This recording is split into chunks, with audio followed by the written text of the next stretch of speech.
Animals. My name is Shannon, and I am an animal intuitive and sensitive and animal communicator and a Reiki master practitioner here at animallovelanguages.com. Those of you who are listening and can hear chirping along with the audio soundtrack, that is Pearl Cuts, my 23-year-old Soulbird sidekick. He loves to be part of the introduction for our podcast. And if you're watching the video, you know exactly whose face belongs with that name. So we are delighted today to be branching out a little bit here on Let's Talk to Animals. If you've been following along with us for the first season, first couple of seasons, actually, we've really been honing in on inviting talented animal intuitives and communicators to the show to share their personal stories, talk de-woo and demystify animal communication itself. How does it work? Who can do it? Why would you want to? And how can you start? And so for season 3, we're really tackling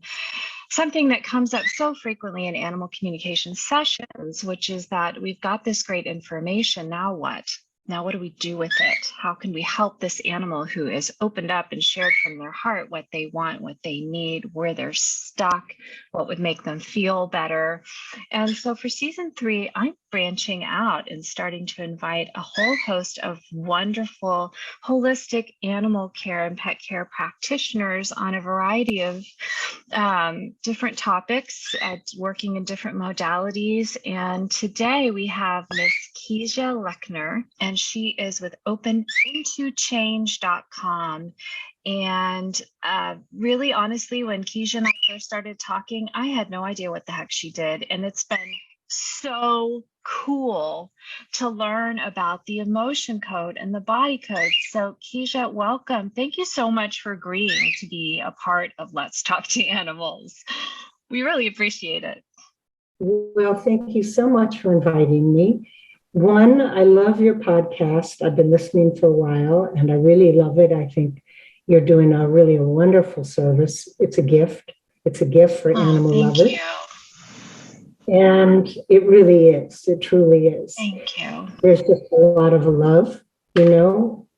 You love animals, the people on love animals, the people listening love animals. It's a beautiful thing. And also, I personally love what I do. So I'm happy to be able to share some of what I do. Yes. So we're, you know, and when you and I first connected, it was really more about just you wanting to introduce the work to me and share how it could benefit my clients, my pet clients, as well as my people clients, and perhaps benefit the clients of the other animal communicators that are part of Let's Talk to Animals and their pet and people clients. And so we've done some sessions with our dachshund, Flash Gordon. Those of you who've been listening for a while, you're probably familiar with some of the issues we're working on with Flash Gordon. And I have since started reading the books and I've started using it with myself, and it's really powerful. And it's powerful in a very fast way, which is exciting because we live in a fast-paced world, and some of the old school models of trauma release and emotional release and just intuitive awareness, it often feels like they can't keep up with the pace at which we need to change and adapt and evolve and activate to take advantage of opportunities, to show up on a day-to-day basis, feeling our best and being able to offer our best. And so that's really where I want to start. I'm not going to pretend like I've been doing this for 20 years. I've been doing this for about 20 minutes. And I'm not going to assume that anybody that's listening to today's episode has any idea what we're talking about.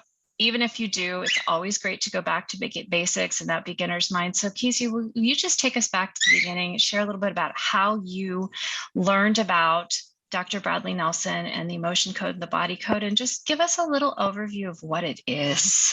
What the heck are we talking about? Yes, I would be very happy to. So I will say that I have loved animals, probably like you have, all my life. And at a certain point in my life, which I'll go into later when you ask about, you know, my background, but I became a Reiki master, and I did mostly work with people, but I also did some work with animals.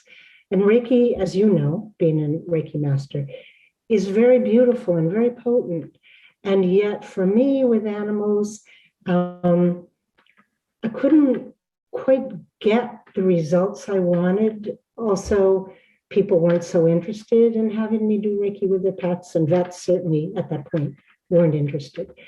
So I'm very, very happy at this point to be an emotion code practitioner, to be a body code practitioner, because they really let me not just work with people, but work with animals in a way that to me is quite unique and is I'll call it pet therapy. It really is a way, and I will explain what it is, but it is a way that I can, as a practitioner and someone who really has a heart connection with animals, can help identify emotions that have been stored, traumas that have been trapped in the body, in the mind, in the energy field, the whole complex, and really let me identify at what age they originated, and then to release them. So I will in a minute be happy to explain how that works, but essentially it lets me really work with trauma and emotional things that have happened, not just to animals who are rescued, because we could assume that there's some trauma, but also I work with animals. Animals come to me even from breeders, or, just because they aren't rescued and didn't come from a breeder, but they have fear issues, they have aggression issues, they have behavioral issues, they have things that are really impacting their life, impacting the lives of the people who care for them, love them. So I found it very effective. I've worked with a lot of animals. I will say more about that later, but yes, that's a brief explanation. And you can tell me if you want me to move into how it works yet or not. Well, I want to stop for just a minute and share a personal story about that, because of course you and I worked with Flash Gordon, our standard wire-haired dachshund, and he came to us and had already had some trauma that we were completely unaware of, and that trauma happened before he came from a breeder, and it happened in his second and third weeks of life, and you and I worked really intensely on those times. And what was so surprising to me is that I had as an animal communicator, there are some things that there's information I have access to, but I don't always, it's about realizing that asking the right question is so important. And sometimes when it's our own animals, we have blind spots. And I really honestly had a blind spot when it came to, I was the first person to hold him. To me, he came to us as this furry, cuddly, perfect puppy. And trauma was the last thing. Trauma before he came to us, we knew the breeder. We'd worked with her before. The parents love standard wire-haired dachshunds. It's really hard to find them. So they worked with this breeder to get their second puppy after my mom lost her soul dog. And it just wasn't on my radar. And so when we started working with the emotion code and some things started coming up, it was really surprising to me. And what I found so fascinating is we started to see some shifts in his behavior pretty quickly. And last night, Kezia, not even kidding, he initiated play with me, and he literally played. And that was one of the big things we were trying to get to, is why would he initiate play and then pull back and then, act like he didn't know what he wanted to do. And so we're seeing these small changes, these shifts that happen relatively quickly. It's not that every single session, as you mentioned, is going to produce that. And with him, everything is subtle because he's now 7 years old, and that trauma has been there, since week 2. But just sharing, it's these kinds of energetic modalities, if you're listening or you're watching, you're kind of but I want the brass tacks and how does it work in the 4-step process? It's yeah, we'll get to that. And the best way to experience it is to experience it and actually schedule a session. And I'm going to encourage you guys to do that if you've never done it, opentochange.com. But we have to remember that these intuitive pathways, in the same way as animal communication, they have a mind, they have an intelligence of their own. and can help us access things that our mind will never think to ask the right question. It's just not even on our radar. And so let's talk a little bit about that. Like exactly, what do you expect? What is this thing that we're talking about? Who is Dr. Bradley Nelson and what's going on here? Thank you. Thank you. And I love the way you intro things. It's terrific. And I'm really happy. Oh, thanks. I'm just rambling on, but I get excited about things, especially when they work. Like it's a good deal. We've been working with Flash for a long time, so it's really cool. Knowing what the issue is, knowing what the trauma is. And I actually hired one of my podcast guests to talk to Flash because I knew I had blinders on. And so we've done several animal communication sessions, so we kind of know what's going on now, but like getting to the root of it and actually clearing it, not realizing it's stuck in his second week of life. It's stuck at the time he was born, when he was. There are some things that are like, whoa, this is deep stuff, and your mind isn't going to believe it until you see the results. So that's the whole this whole tying things together process where we're like, animal communication is a piece of it. It's an essential piece, but it's not. This is not the finish line here. This is not the mentality we're trying to. We're not cramming a cap on our head and going, okay, done now, out to conquer the world. It's like, now look, what do we do with this information? How do we help this animal? So, what is it like working? How does just a brief, because we worked for a while, but just a brief overview of the code. This sounds so mysterious. What is it? So Dr. Bradley Nelson, who you referred to, is a chiropractor, and he realized in working with people, because he mainly worked with people, that he couldn't always resolve things physically, and he intuitively felt, and many of us know, there had to be other emotional components. We have different bodies. We have the physical, emotional, mental, spiritual. He knew that there had to be trapped emotions. So he developed a chart, and I'll hold it up. Not everybody is watching the video, but I'll still hold it up. So he developed a chart that has 60 trapped, what he calls trapped negative emotions. Negative because they're unpleasant to feel. Panic, I'm sure that came up with Flash. Anger, guilt, hatred, 60. We have more. We feel more. They feel more. All beings feel more. But these are main ones. So I'm going to give a very brief explanation of how you would utilize it, how he utilized it, because otherwise it's not understandable. So let me do my best to do this in a short way. So chiropractors use what's called muscle testing. Many holistic vets use muscle testing. Many holistic practitioners use muscle testing. The most simple form of muscle testing is the sway test. If you stand up, and anyone who's listening or watching can try it, you stand up and you say your name to yourself out loud or silently, and you're going to usually fall a little forward. You're congruent with that. You're aligned with that. You're okay with that. Then you would say, if I said my name is Flash, and now we're standing, I would go backwards a little bit. I'm not congruent. I'm not aligned. Well, lie detector tests work not the same way, but still, the body gives responses. The body-mind, I'll say, body-mind complex gives responses. A chiropractor would use your leg or arm. Let's say you were in an office of a practitioner who did muscle testing, and I'll make this very short. You would hold your arm out, and like that, for those watching. The practitioner, you would just press down very slightly, and you would stay strong. And you said your name, my name is Kezia, strong. Then I say, my name is Flash, and actually, I'm applying the same pressure, and my arm is weak. It's a stressor to your body. If I were holding an allergen, it would be a stressor to me, stressor to my meridian system, stressor to my system, and it would register. My arm happens to go down a lot, but some people just a little bit. So people can access information In that way, like a communicator can directly connecting with the animal, but in this way, someone who's not an animal communicator, can connect, a practitioner can connect and get a yes, no answer. Strong is yes, no is weak.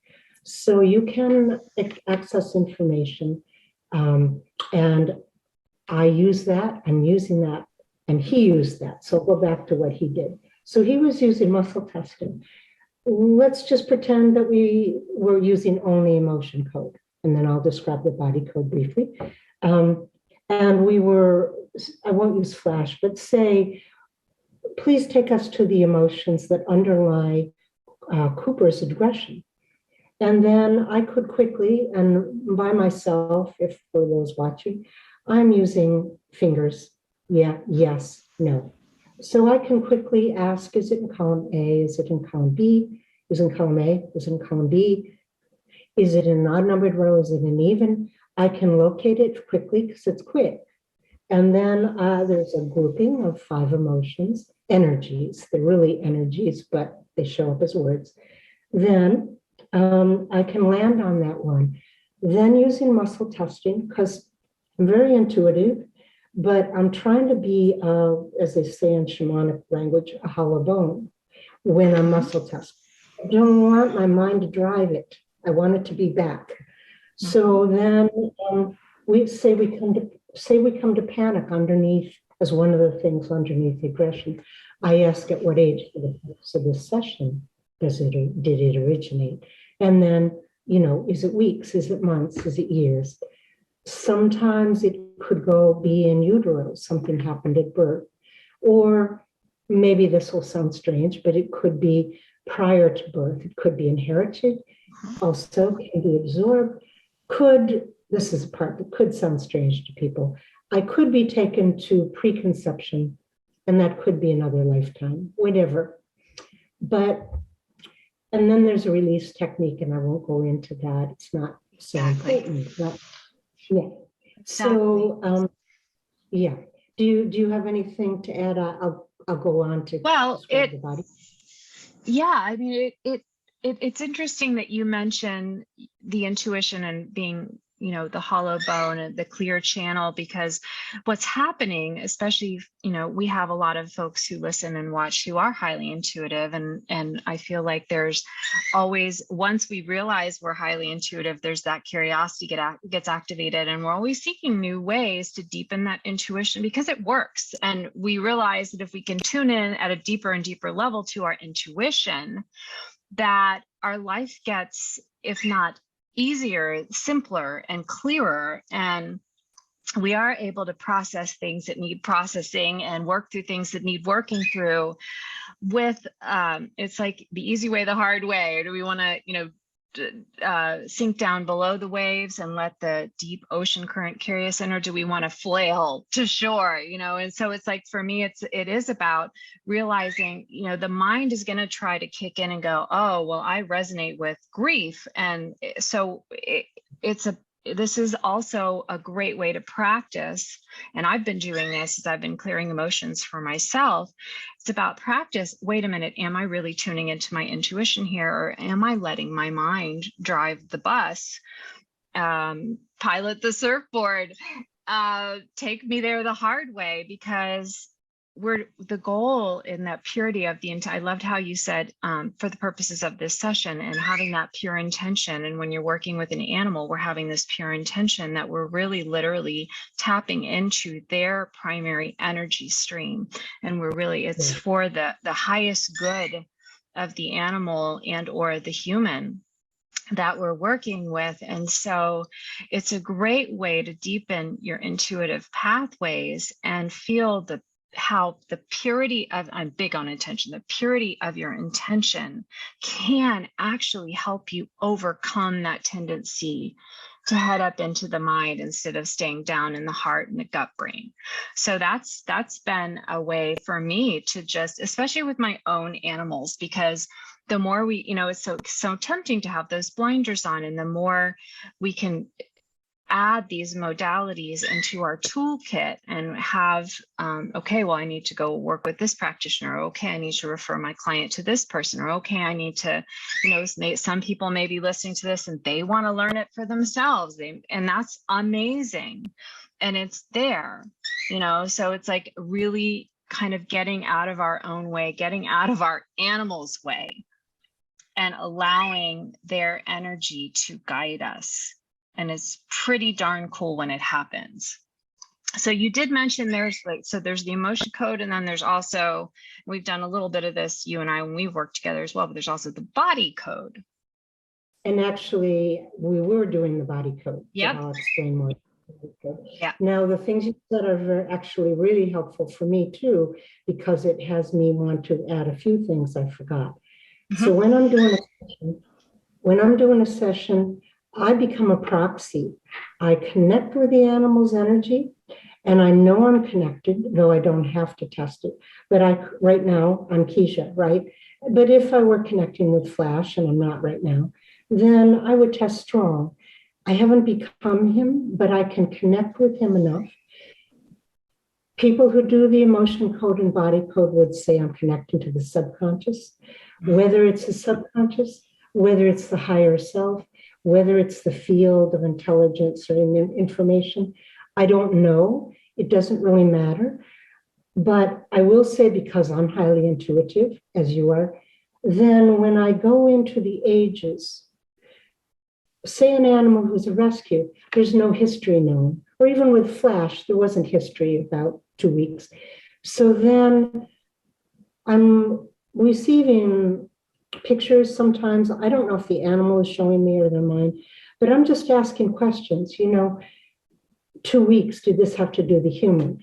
We can dig in, we can uncover a kind of picture. Is it 100% correct? I don't know. I don't get to have validation, but it feels right. So the body code, I'll be fast with this. So the emotion code, a chart. Practitioners first become certified in the emotion code. You can't do the body code unless you're certified in this. You can purchase the book as you did and do it yourself.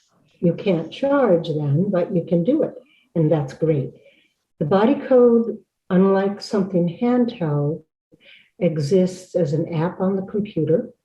Anyone can actually purchase it on the discoverhealing.com website and use it, not do sessions. But so it's an app on the computer. It has 1,000 places that I, as a practitioner, can be taken. So I can be taken to energy, that's emotions plus. It'll take me further than the emotion code will. And we were doing that with Flash with some of the things. It could take me, even though I usually work with emotional things, but not always, it could take me to circuit and system, the body. It could take me to toxins. It could take me to pathogens. It could take me to misalignments, and it could take me to nutrition and lifestyle. So I'll quickly say it's the same technique. Please take us, and I say us because I'm on the phone with the person, and then the animals participating however they are, but they've been told. So to me, there's a triad. And so, I'm asking, please take us very directly to the underlying cause of Cooper's aggression. And then using the body code, I'm using the computer. Is it on the left, right? I go to energy, emotions, I click on it, and then I'm more choices.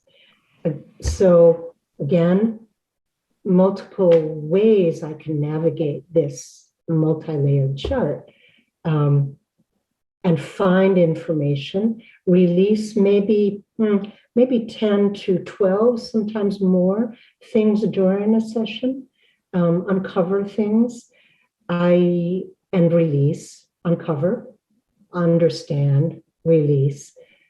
And also at the end, I'm usually giving some suggestions based on my intuitive read. So that's a quick explanation of the body code. Well, it's fascinating. And you had mentioned earlier, oh, it might be at conception. I meant to jump in with this. It might be before conception, it might be a past life. And it's like, it's so easy to get hung up in terminology. And yes, it might sound weird to some people. Frankly, at this point, I'm figuring if somebody's still listening to Let's Talk to Animals, they're okay with woo, just like we are. I mean, one of my main intuitive teachers, Sonia Choquette, she's like, I love woo, I love weird. That's the cool place to be. That's the most interesting place to be. And for me, it's the same way, because whether it's through science or it's through spirit, I feel like at some point the two do converge, and we're really dealing with issues of semantics, of terminology. We can also talk about epigenetics. I mean, can emotions be inherited? Can they potentially change our DNA? Is there really such a separation between Eastern and Western, between the subtle and the gross or concrete? I don't think so. And I think it's really interesting that a movement specialist and a highly trained doctor of chiropractic is the founder of this program, but as I'm listening to this, and what I found that's so fascinating is so many of my, my people clients, when I'm, of course, the pet is my primary client, but, we don't always tend to be so open to these sorts of things for ourselves. But when our animal is suffering, when our animal is hurting, and especially when it really feels like there's that language barrier, it's like, first of all, it's such a relief to have any information to work with. And two, we're willing to move mountains. We're willing to move them manually if we have to. It's really nice to have these aids and these different. Honey, I know he wants to see out. He says, I want out. I want up. You are so cute, and I love you so much. I do. Yeah, those of you who are watching the video are getting up close and personal. Mwah. So let's talk about that big elephant in the room question. I'm pretty fond of those too. It's like, how would a pet parent, especially maybe they haven't worked with me, they haven't worked with another animal communicator, how would they how would you know that this would be something you might want to seek out? Like, I, as a practitioner now know, and I've already referred some people to you, but like somebody listening, like they might be going, well, how would I know that my animal might need this? They can't just come up and talk to me. I mean, you can hire me and we can talk to them, but it's like, how would you know? Maybe just gut instinct, or is there anything to watch for that might be an indicator? Just give us your wisdom, your intuitive wisdom. I will. Well, that's a very good question. Let's see. I'm only pausing because I always have many things I could say. So, absolutely. Just choosing. Another thing I do want to say quickly before I answer that. Yeah, definitely. A pet, human, an animal-human connection is very deep, very strong. So there's mirroring that takes place. Mm-hmm. And that kind of an absorption, sometimes on the pet's part, of acting out things that the person is working their way through, or the pet's healing helps the person heal, the person's healing helps the pets heal. So there are lots of dimensions that can be uncovered here. I will say, I will answer your question directly in a minute, and I will say, even though I'm very much about energy and can read energy to a certain extent, I'm very practical. And like a communicator, you want to get to things. So I think of this, even though it's energy work, I think of it as being actually very nuts and bolts and practical. So far, and I will answer your question, so far the animals... Oh, not to worry. So far, the animals who come to me, you make me laugh. So the animals who come to me, because I find you delightful, actually. So thank you. You're welcome. So the animals who come to me usually are coming to me through vets, because I've reached out to the vet, I've offered some sessions, because they know, and the person knows, the animal has an aggression issue that's creating problems that the vet can't really solve, even with maybe the pet is on meds, the animal is on meds with a more conventional veterinarian, maybe they're on a homeopathic, whatever. Or the animal has a whole lot of anxiety and fear. I actually think that's very common in sometimes, and it's a spectrum. It could be slight.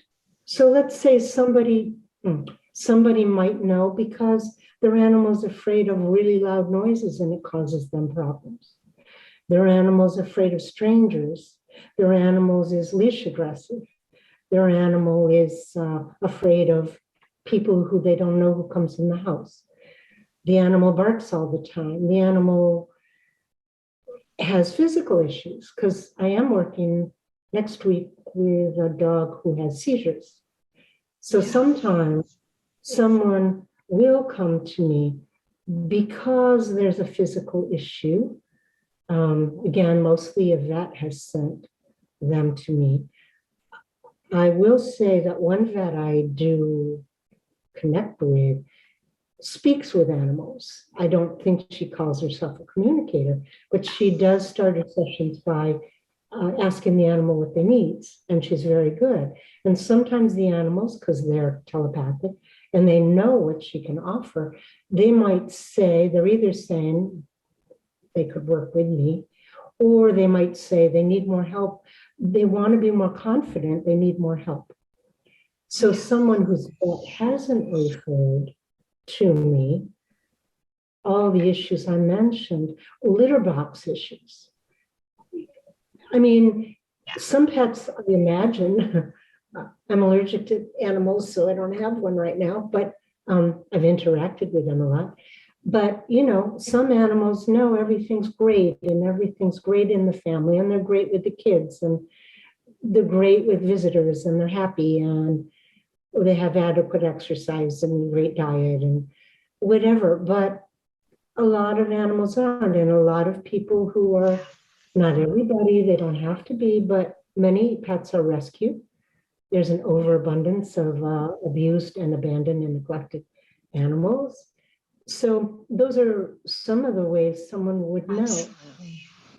Yeah. Absolutely. And it's, you know, it's so interesting because I'm thinking to myself, as you're talking about all these different animals, I'm thinking, how many animals do I know that are like what you just described? Like they're healthy, they're happy, they have adequate everything or even abundance of everything. And I'm literally, I hope, you know, it's like, of course, I would hope my own animals fall in that category, but you know, Flash certainly came into our life and he had already had trauma. My Pearl, I share that in my book, Love and Feathers, what a palm-sized parrot taught me about life, love, and healthy self-esteem. It's 200 and something pages. So I've learned a lot from this bird that was nest bullied. But before I met him, he was already missing 3 toes and part of his left wing. And so it's like these animals come into our life and you know, it would be hard pressed to identify anyone who doesn't have at least a single trapped emotion or something going wrong with their physiognomy somewhere for some reason, because,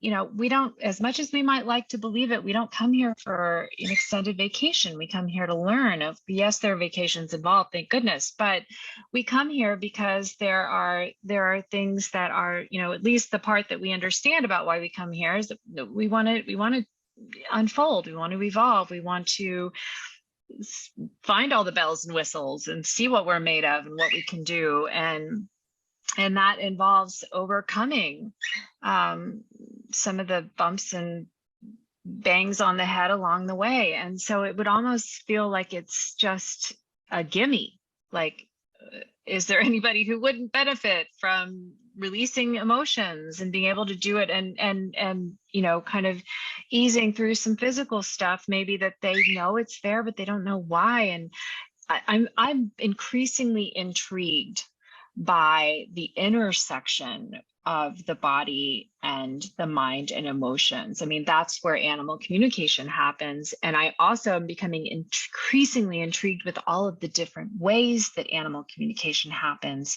because it's not just about the folks that wear my particular hat and say, well, I talk to animals. It's a lot more than that. And animal communication happens in many different ways for many different purposes to serve that animal's highest good. And whether we call ourselves that or not, there is communication going on when there's somebody who's not peeing where they're supposed to be peeing in the designated cat bathroom or the dog toilet or the the parrot potty or whatever it is. It's like there's communication going on, and the work that I do is one piece of it. As a Reiki master, I'm wearing a different hat. You as an emotion and body code practitioner, you're wearing a different hat. Are we all communicating? Absolutely. Is the holistic vet communicating? Absolutely. Are these dog trainers that are walking, at least learning the basics of animal communication, are they communicating? Absolutely.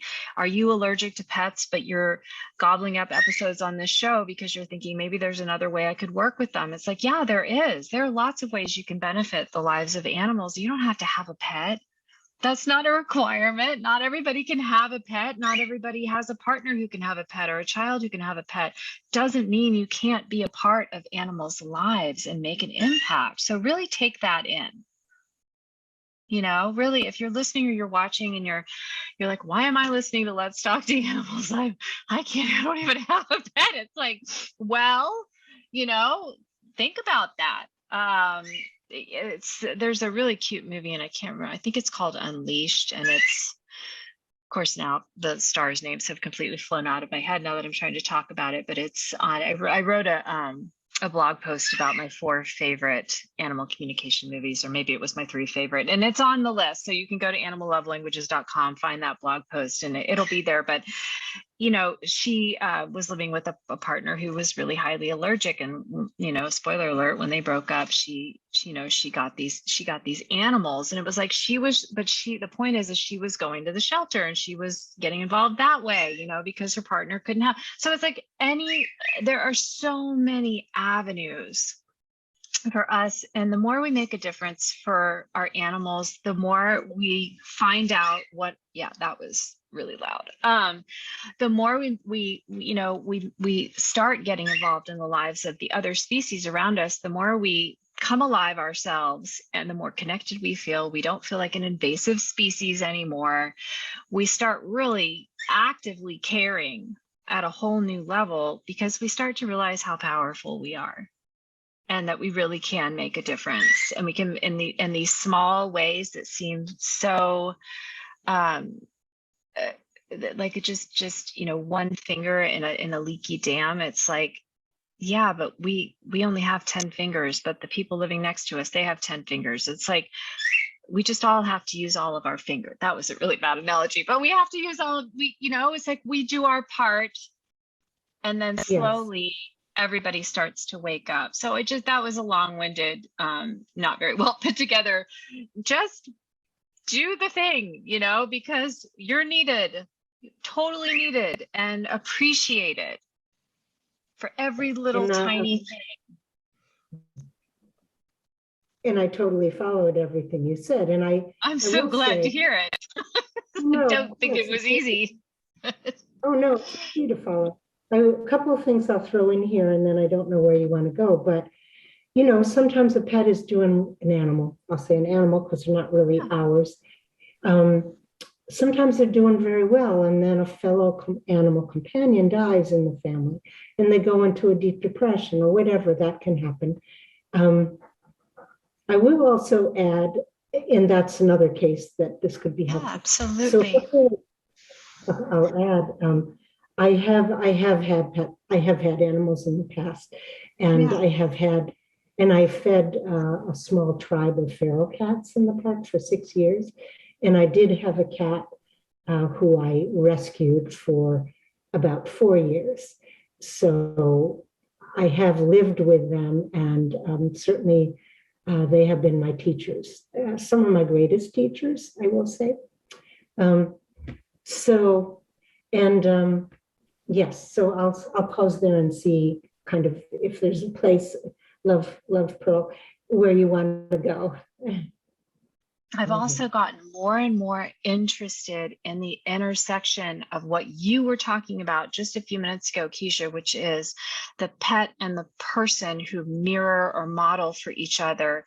And, I just don't think it's any accident how out of so many millions of people and so many millions of pets that these specific ones find each other, like out of all of the cockatiels in the world, how my precious Pearl and I found each other, or how Flash came into our family, or my tortoise Malty, or my box turtle Io, or I mean, it's just, and if you're listening or watching and you're thinking about your own story with your animal, and some of our animals, the relationship isn't easy. It does become such a great teacher, like you were just saying. And so sometimes the call may be, how can I help my animal by healing myself, by starting to work with myself? Because our animals are literally marinating in our energy 24/7.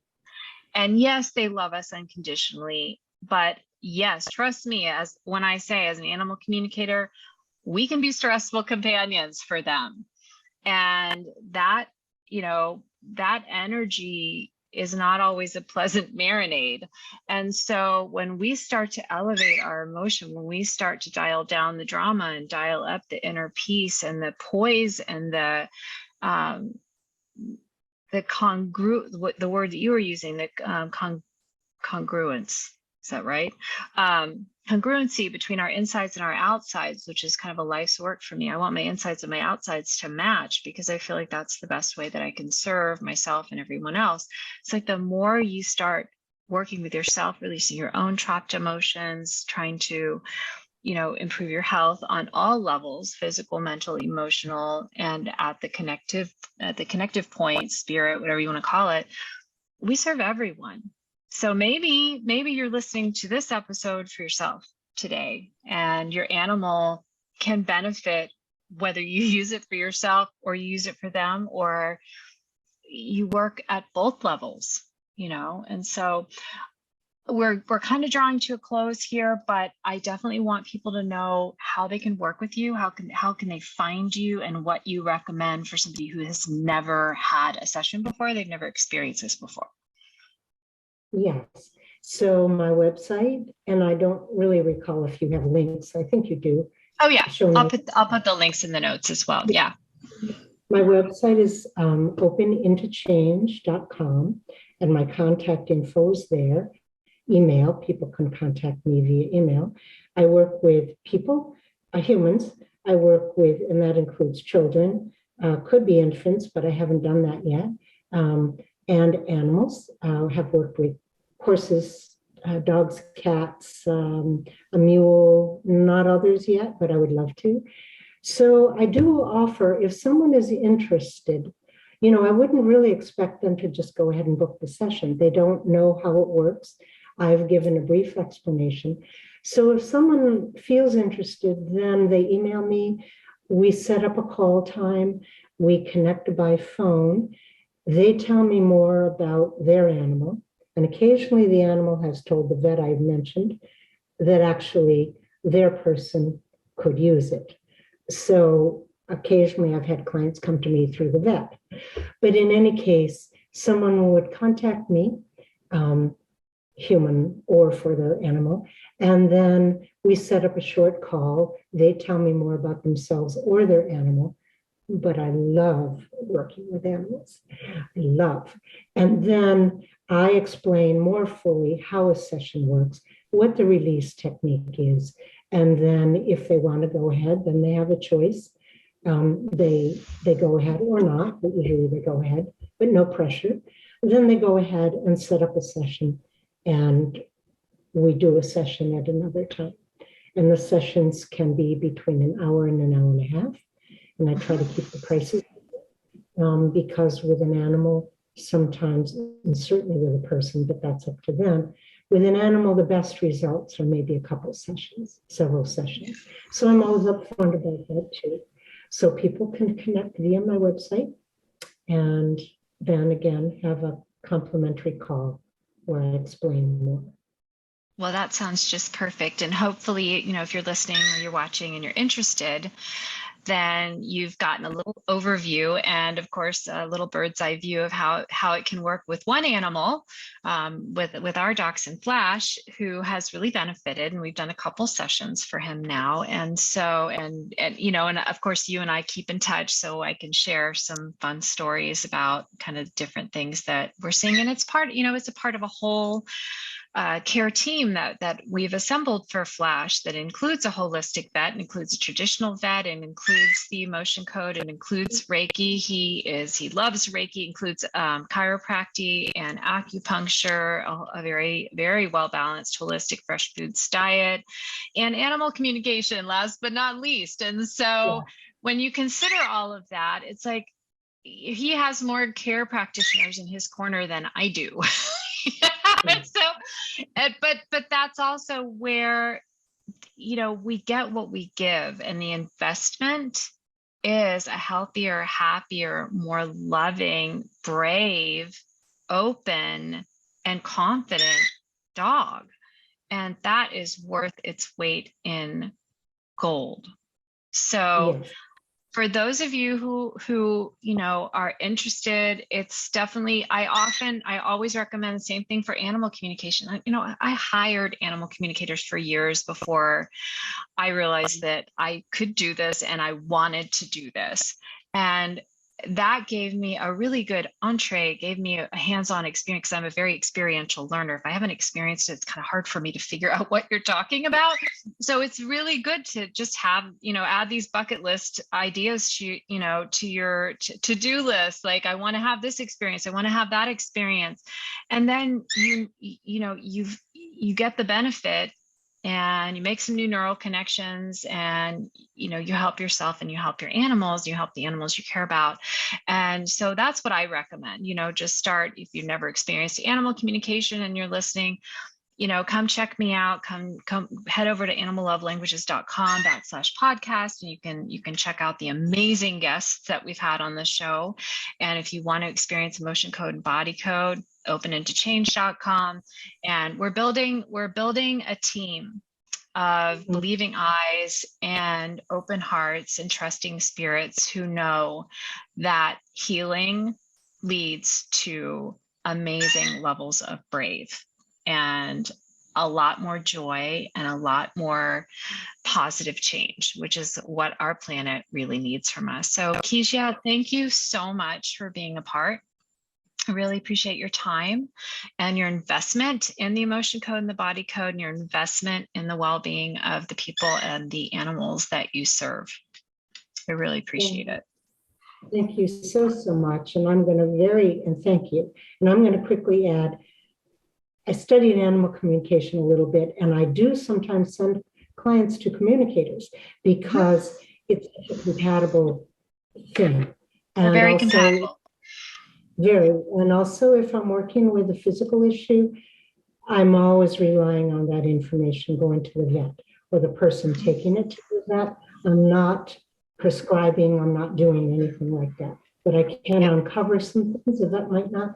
But anyway, I just wanted to clarify. Yeah, it's really important. We want to wear our hats. We don't want to wear somebody else's hat. It's like those disclaimers, they might not be the most fun part of a session, but they're really important. The other thing I want to say is it was really fun working with you with Flash, because I'm an animal communicator. Like, that's the hat I was wearing. We can do both, but I was wearing my animal communicator hat. You're wearing your motion body code hat. And, you would say to me, hey, are you getting anything? And I'd be like, yeah, I'm seeing this weird vision of, this man in the 18th century or whatever, and it's like, and we were able to muscle test that. We were able to trade ideas back and forth. It was really fun. And I would love to see more of that kind of collaboration going on in the greater field to which we both belong.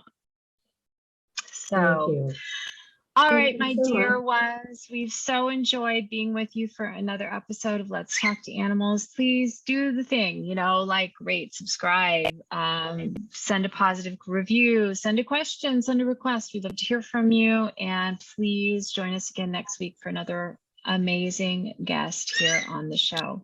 Okay, bye for now and lots of love. Bye.